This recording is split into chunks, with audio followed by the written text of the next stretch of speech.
Someone just texted you, asking if you want to go out this weekend. Maybe it's brunch, maybe it's a party, maybe just coffee. And immediately, without even thinking about it, you feel this wave of resistance. Not because you don't like the person, not because the activity sounds terrible, but because the idea of leaving your house, of putting on real clothes, of being around people and navigating social energy, it just feels like too much. And you know what? You're already crafting the perfect excuse in your mind. You've got work, you're tired, you're not feeling great. But the truth, the real truth you might not even say out loud, is simpler than that. You just want to stay home. And there's nothing actually wrong with you. There's a whole psychology behind why some people are absolutely content, even energized by staying within their own four walls. Here's what most people get wrong about homebodies. They assume it's about laziness or social anxiety or some kind of avoidance.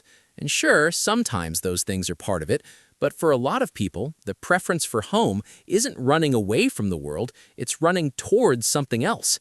It's about where you feel most like yourself, where your energy isn't being drained by 1,000 tiny social negotiations, where you don't have to perform or explain or adjust to someone else's rhythm. Home isn't just a place. For some people, it's a state of being. Let's talk about introversion for a second, because that's the obvious starting point, right? But introversion isn't what most people think it is. It's not shyness, it's not disliking people. It's about where you get your energy from. Introverts recharge in solitude. Extroverts recharge around others. That's it. That's the core difference. And if you're someone who genuinely loves being at home, there's a decent chance you're wired this way. Social interaction, even good social interaction, costs you something. It's not free. Every conversation, every dinner, every group hangout requires you to spend energy you won't get back until you're alone again. And home? Home is where you refill the tank. But it goes deeper than just energy management. There's something about the sensory experience of being home that matters too. Think about it. When you're out in the world, you're constantly processing stimuli. Noise, lights, crowds, smells, other people's moods, traffic, the hum of a restaurant, the unpredictability of public spaces.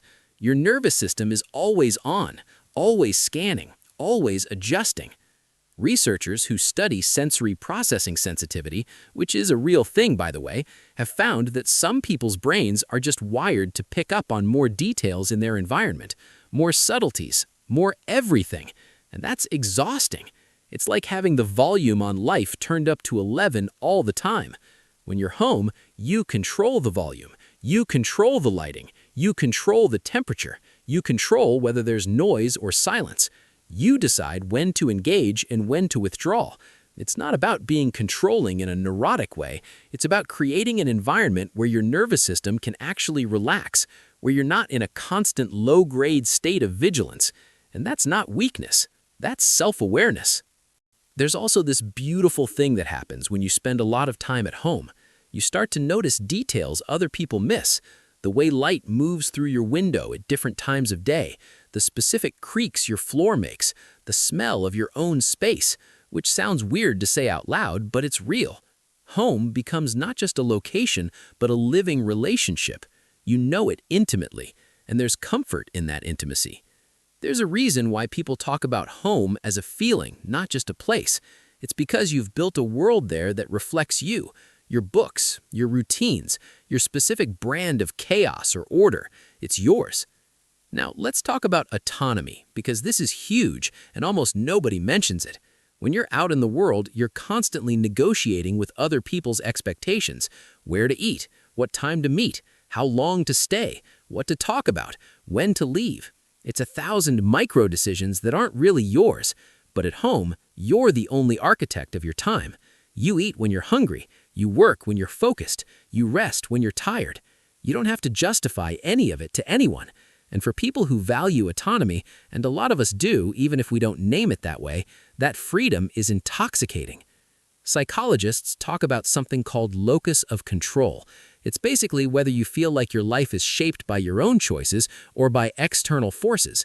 People with a strong internal locus of control feel more satisfied and less stressed when they have agency over their environment, and home is the ultimate expression of that agency. Every object, Every routine, every choice is yours. There's no one else's agenda to navigate. And if you're someone who spends all day at work or in social situations where you have to accommodate others, coming home isn't just rest, it's reclaiming yourself. Here's something else that's interesting. People who love staying home are often deeply engaged in rich inner worlds. They're readers, they're thinkers, they're creators. They have hobbies that require focus and solitude. And this isn't escapism, even though people love to frame it that way. It's actually the opposite. It's full presence with something that matters to you. When you're reading a book that's actually good, you're not checked out. You're more present than you would be scrolling through your phone at a loud bar. When you're working on a project, whether it's art or writing or coding or cooking or whatever, you're in flow. You're fully engaged. That's not avoidance. That's depth. The cultural narrative around this is so backwards. We celebrate busyness. We celebrate being booked. We celebrate people who are always out, always doing, always surrounded by others. And if you're not that, there's this subtle implication that something's missing in your life, that you're lonely or boring or not living fully. But that's such a narrow definition of a full life. Some of the most fulfilled people in history were hermits, monks, writers who spent years in solitude because they understood something fundamental, that external stimulation and internal richness are not the same thing. You can be surrounded by people and still feel empty, and you can be alone in your house and feel completely whole. There's a concept in psychology called optimal arousal theory. It suggests that everyone has a different level of stimulation that feels best to them. Some people need high stimulation, lots of novelty, lots of social interaction, lots of activity. Other people function best with lower stimulation, predictability, quiet, routine. And neither is better. They're just different. But society is built for the high stimulation people. Everything is loud and bright and fast and social. So if you're wired for lower stimulation, you're constantly having to protect yourself from overstimulation, and home becomes your sanctuary from that constant assault. Let me ask you something. When's the last time you felt genuinely bored at home? Not restless because you think you should be doing something, but actually bored because there's nothing that interests you. If you're a true homebody, the answer is probably never, because you've cultivated a life at home that's rich enough to sustain you.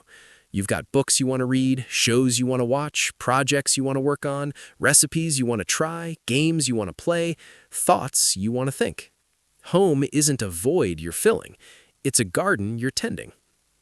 And here's where it gets even more interesting. Studies on happiness and well-being consistently show that it's not the quantity of social interaction that matters. It's the quality. You can have 100 surface-level friendships and still feel profoundly alone.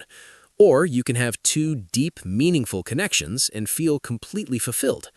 Homebodies often fall into the latter category. They're not antisocial, they're selectively social. They'd rather have 1 real conversation than 10 shallow ones. They'd rather spend time with people who actually matter to them than constantly perform connection with acquaintances. And there's wisdom in that. There's also something to be said about how much mental energy gets freed up when you're not constantly managing your social calendar. Think about it. Every invitation you accept creates a chain of tasks. Planning the logistics, figuring out what to wear, the actual travel time, the event itself, the recovery time afterward. And then there's the mental overhead, wondering if you'll enjoy it, worrying about how you'll come across, processing all the social data afterward. It's exhausting just to think about. When you stay home, all that energy goes somewhere else, into your work, into your hobbies, into rest, into yourself. Now, I want to be clear about something. There's a difference between loving to stay home and hiding from life. If you're avoiding home because you're afraid of the world, that's different. If you're isolating because you're depressed or because you've convinced yourself you're not worthy of connection, that needs attention. But if you're staying home because it genuinely feels better than the alternative, because you're more yourself there, because your life at home is full and rich and chosen, then that's not pathology. That's preference, and you don't need to fix it. The key is honest self-reflection. Are you energized by your time at home? Are you creating, learning, growing, resting in ways that feel nourishing? Do you have at least some meaningful connections, even if they're few and far between? Are you making conscious choices about when to engage with the world and when to withdraw? If the answer to those questions is yes, then you're not stuck. You're not broken. You're just living in a way that honors your actual wiring instead of some external template of what life is supposed to look like. Because here's the thing. The world needs people who think deeply, who create quietly, who build inner lives that are rich and strange and wholly their own. The world needs people who aren't constantly chasing the next experience, the next dopamine hit, the next social validation. People who can sit with themselves and be okay. People who know that a weekend at home isn't wasted time. It's exactly where they need to be. So if you're someone who lights up when plans get canceled, who feels most alive in your own space, who's built a life at home that feels more real than anything out there, you're not missing out. You're not doing it wrong. You're just someone who understands that the richest experiences don't always happen out in the world. Sometimes they happen in the quiet, familiar comfort of the place you've made your own. And that's not just okay. That's beautiful. If this resonated with you, if you recognized yourself in this, I'd love to hear about it in the comments. What does home mean to you?